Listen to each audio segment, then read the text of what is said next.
Chapter 9: Reproduction in Animals. Hi guys, I'm Kevin, and I'll be your narrator for today's session. Welcome to today's session. Today, we are going to discuss an interesting and informative topic. So what are we waiting for? Let's begin. Do you know that approximately only 1,000 red pandas existed around the 1900s? Yes, you heard me right.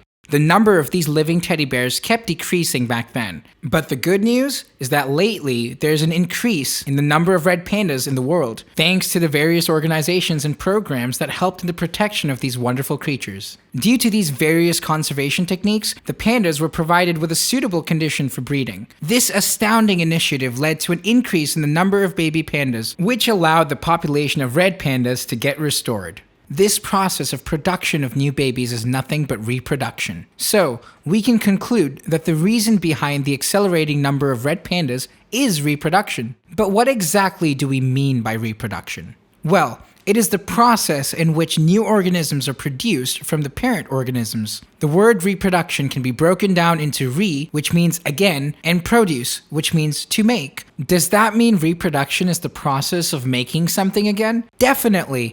And what that something is? Well, something here refers to organisms.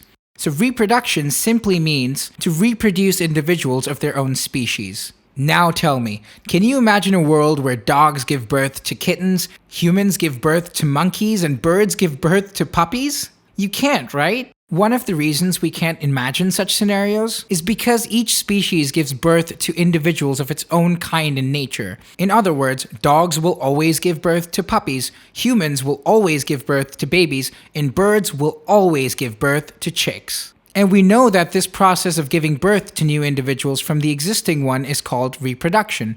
Isn't reproduction a truly incredible process? Well, it definitely is to me.